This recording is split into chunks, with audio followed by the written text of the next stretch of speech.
Hello दोस्तों, कैसे आप सभी। उम्मीद करता हूँ आप सभी अच्छे होंगे। दोस्तों, आज इस वीडियो में हम लोग हिंदी का प्रैक्टिस सेट करेंगे। तो चलिए शुरू करते हैं बिना देर किए हुए। देखिए, पहला प्रश्न है, कौन सा शब्द स्वर संधि का उदाहरण है? पवित्र, नीरस, पुरस्कार या अंतोगत्वा। तो इसका सही आंसर हो जाएगा ऑप्शन नंबर ए, पवित्र। इसका देखिए, पवित्र का संधि विच्छेद क्या हो जाएगा? पो धन इत्र हो जाएगा। पो धन इत्र इसका संधि विच्छेद हो जाएगा। यानी कि देखिए, यहाँ पर इसका सही आंसर हो जाएगा ऑप्शन नंबर ए। अब देखिए, अगला प्रश्न है, इनमें से किस शब्द में कर्मधारय समास होगा? इनमें से किस शब्द में कर्मधारय समास होगा? ऑप्शन नंबर ए, रामानुज, बी, कमल नयन, सपरिवार या देवासुर। तो इसका सही आंसर हो जाएगा ऑप्शन नंबर बी, कमल नयन। यानी कमल के समान नयन। देखिए, के समान अगर संधि विच्छेद करने पर के समान या फिर है जो, के समान या फिर है जो, ऐसा शब्द आता है अगर संधि विच्छेद करने पर, तो उसमें कर्मधारय समास होता है। यानी कमल नयन में कर्मधारय समास होगा। तो चलिए अब अगला प्रश्न देखते हैं।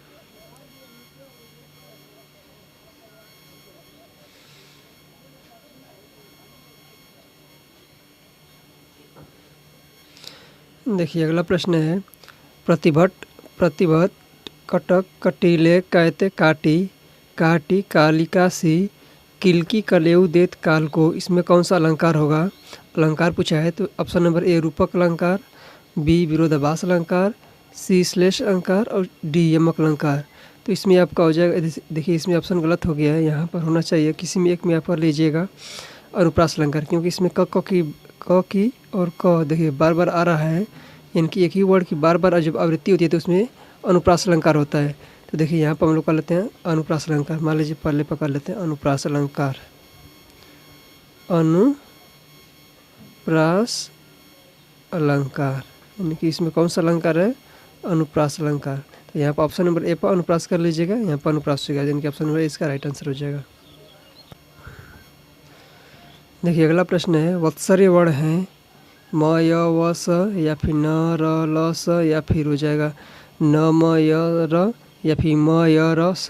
तो इसका राइट आंसर है ऑप्शन नंबर बी, न, र, ल, स जो है वत्सर्य वर्ण होते हैं। देखिए, इसके ट्रिक क्या होती है, आप इसको ना सरल याद कर लीजिए।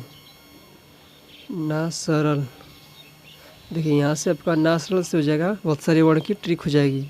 देखिए, न से हो जाएगा ना, और स से स, र से र और ल से ल, यानी कि ना सरल इसकी ट्रिक हो जाएगी। चलिए अब अगला प्रश्न है,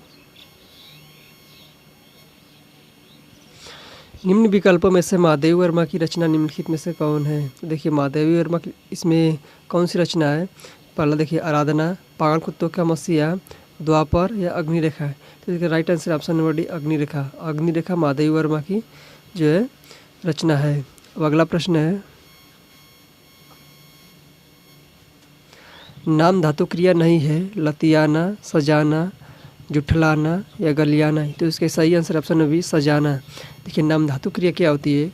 अगर किसी संज्ञा, सर्वनाम या विशेषण में प्रत्यय जोड़ के बाद जब बनाया जाता है इसमें जब संज्ञा, सर्वनाम, विशेषण में याना या याना प्रत्यय जोड़ के बनाया जाता है तो उसमें क्या होती है? नाम धातु क्रिया होती है।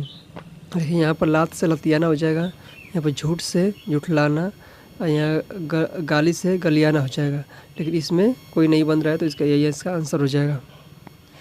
अब देखिए, अगला प्रश्न है, छात्र पास हो गए वाक्य में उद्देश्य है। उद्देश्य क्या मतलब? देखिए, उद्देश्य क्या मतलब क्या होता है? उद्देश्य का मतलब होता है कर्ता, यानी कि करने वाला। तो इसमें कर्ता क्या है?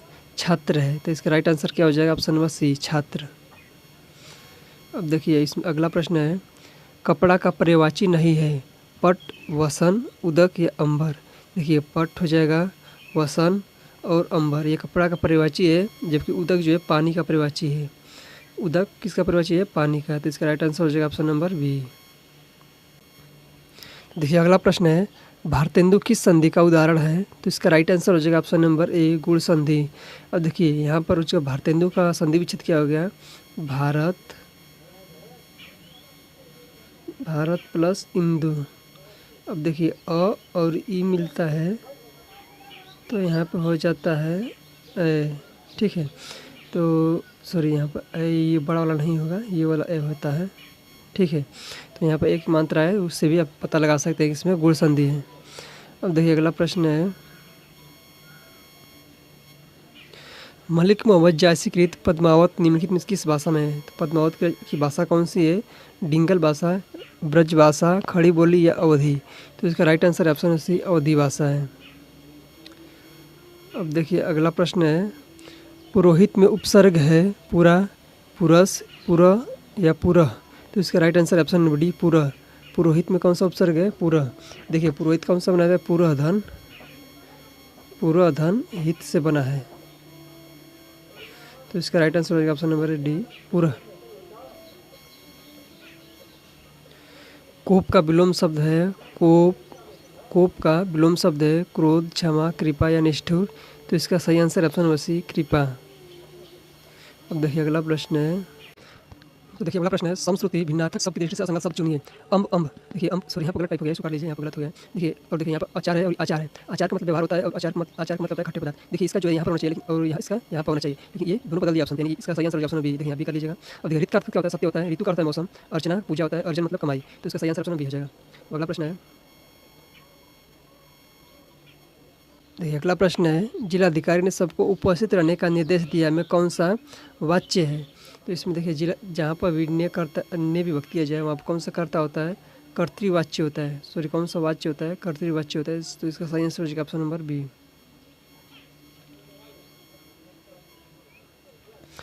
अगला प्रश्न है, जो अलंकार शब्द और अर्थ दोनों पर आधारित रहकर दोनों को चमत्कार उत्पन्न करे, चमत्कारी करते हैं, वहाँ पर कौन सा अलंकार होता है? तो इसका सही आंसर हो जाएगा ऑप्शन नंबर बी उभया अलंकार। जो शब्द और अर्थ दोनों के आधार पर जो चमत्कार उत्पन्न होते हैं उसमें उभया अलंकार होता है। तो आज के लिए इतना ही, मिलता है अगले वीडियो में, तब तक के लिए जय हिंद।